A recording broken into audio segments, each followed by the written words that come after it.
Hey everybody, Kim here on the homestead. Patrina's here as well, Pinto Bean. So we're finally getting out to pick up our cow shit for the compost.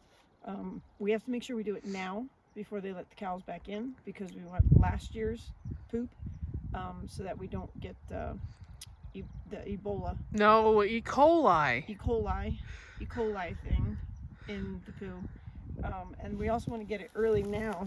Like I just flipped this one over, but we want to try to get it before things start to sprout through it. So you can see all these little sprouts here. We don't want those because those will just grow in the garden. So, you know, we're getting nice, decent stuff. We have 8 buckets with us right now. We'll do at least 8 in this load, and then probably come back and do more. But this is a nice, you know, spot for us to pick up all different varying, you know, stages of it. Like that one doesn't have anything growing in it That's yet. dead poop. It's dead, but this is good because it'll break down quick. So what I'm going to do is put it in my shit slurry container, which is an old feed trough, and have it break down in the water, get it really soft, actually make some of it liquid. But we do what's called hot composting. So our pile right now has all of our stuff from the winter, from scraps and things like that that the chickens don't eat, has bunny poop in it, and hay, has chicken stuff in it, and sawdust, chips and stuff like that. So we got a really good start. It's a nice big pile again, and we're just out scouting, finding out where we're getting more logs to make more beds, because I think we want to put in at least 4 more garden beds. I know, you said 3, the last count, so we'll see what fits. It'll have to be an even number though, so it'll have to be 2 and 2. Anyway, we need to plant a bunch of different stuff this year, like beans and things like that we can can also. And hopefully we'll have more carrots this year. Last year the pack rat that got into our greenhouse destroyed all of our carrots, unfortunately. So anyway, it's May 8th. The snow is finally melting. I mean, Patrina, step over here and take a look way here, way out. The pintlers are still just covered. Mount Powell's out this way over here, and that'll be there, I would bet, all summer. So anyway, we're out and starting to finally get some stuff done. So, living in paradise. Just took a while for it to thaw out this year. All right, gotta pick up shit. See you on the other side. Cheers from the homestead. All right, so we're back on the homestead, out at our compost pile, and you can see how nice it is. Like some of the darker stuff, that's charred ash from the fireplace and stuff. Recent bunny clean out would be the hay that's on the top, but bunny stuff we can use right away. So I put it right into here in our potato and onion beds. That'll break down. I'll turn that also. We've got our shit slurry going on, so we got a couple buckets in there, and then I'm going to put a couple buckets of the cow manure in there as well, and I'll just keep turning it and working it, and this will help us build our couple new beds that we're going to make. Because the dirt here is crap. Yeah, so what we do is we actually go around and find out where the squirrels are burrowing their new nests end up coming up out of the winter, and it's usually nice looking topsoil, like dark rich stuff. So we steal that from the freaking squirrels, and we'll use that as a base when we do our gardens. So Patrina, turn around for a sec here in the actual yard. So in the yard, let's walk over, take a walk over. This is where we're going to add 4 more beds for beans and carrots and things. Don't forget the fence is on, as you can hear. So you see our strawberries are coming up. Strawberries look nice. And then we actually just noticed our asparagus over in this one right here. I see some more popped up. That's asparagus bed. We have fresh buds coming in. Asparagus is there. Yeah, fresh buds coming in on our raspberries. Those are the raspberries. Right here are raspberries. So it's raspberries, asparagus, 2 beds of tomatoes, which obviously aren't in yet. We bought some huckleberry plants over there, and I don't know how they're doing. I guess we'll see in the next week or 2. Our 2 pear trees, these have some buds going on them. And the strawberry bed's popping, it's doing great. And then the last bed that has some dividers in it, those are all herbs and stuff. And those were actually coming up. So the thyme was coming up, the lemon thyme was coming up, the mints. So yeah, so some of those we actually brought from Pennsylvania with us. But this is where I think we'll get in 4 more beds before the walkway. I don't think we'll plant anything on the other side. I want to kind of save that and get some grass seed growing for Pinto. to enjoy. You see she's over there by that rain bucket right now, trying to eat some nice grass that's come up. So this will be all garden area here. And it keeps the large animals out, but we are having a small animal issue. We had a rabbit that was living in the yard in the winter, so got to eradicate that if we see that again. Chipmunks, we're starting to take care of those because they'll just eat the berries right off and the flowers and everything.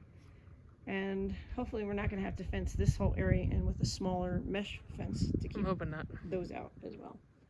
So that's what we got going on. We'll build 4 more beds, keep rocking and rolling.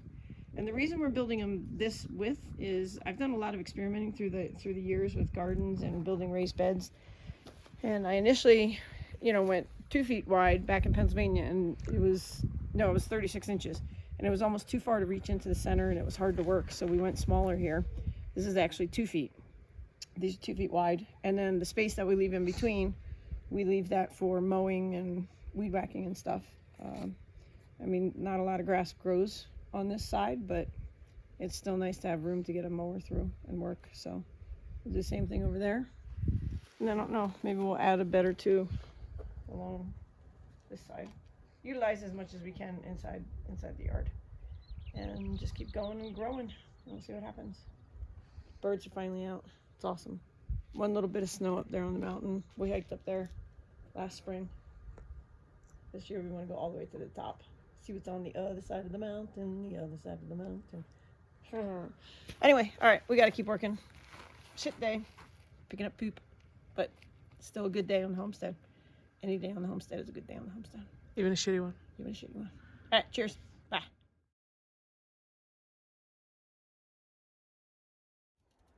We have chicken mayhem on the homestead today. Yeah, happy chickens. Turning all this hard soil from the whole winter that's been shit upon. Today's shit day. We went and got cow shit today for the compost and stuff. And then I'm turning all this soil, and then you can see back in here, Katrina put brand new soil back in there. And the chickens are picking through all of it. Weeds, bugs, critters. They're happy. I love all their little noises. I know. But yeah, they're happy. So I every now and then I put our ash from the fireplaces in here, and they like that too. They take baths. But you see, all of them are pretty healthy right now. Only this one right here is finishing off the end of her molt. See her weird feathers at the back. Yeah. Everybody else is happy and healthy. And then we didn't actually do a video yet, but we have 4 new laying hens. They're chicks right now.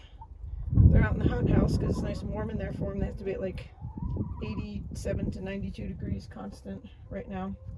And the hot house is perfect for that. And then at nighttime we just put a heat lamp on them. So maybe we'll go finish up with that video for chicken stuff. But what are they called? They're black sex links. Yes. Weird name for a chicken. So yeah, so it's a hybrid chicken, but you can sex them right away as soon as they're hatched. Early. Yeah, so you don't accidentally get a rooster again. But Hey. Even with this brutal winter we had, the minus, what was our lowest? Minus Close to minus 30, was like minus 26 or something like that. None of them got frostbite on their combs. or anything like that. So they were toasty warm in there, and we don't heat that. That's just from sun from the day that heats that, and we actually leave the bottom door open all winter. So they're happy in there. Well, they're happy right now. So yeah, I'm just trying to turn all this nastiness. So, And also giving them obviously some fresh soil that we just talked about. So yeah, brand new fresh soil. So nope, good. has not been pooped upon. No, so Katrina got 8 buckets. There's 5 dumped in here so far. I guess we'll probably do another 8 and get it all tidied up for them. Keep them happy. Yeah, happy chickens. All right, let's get at it. All right, so we just finished up cleaning the big chicken pen. Now we're over here at the little chickens. And these are our new ones. These are the black sex-link laying hens. And it's derived from a Rhode Island red male and a barred rock female.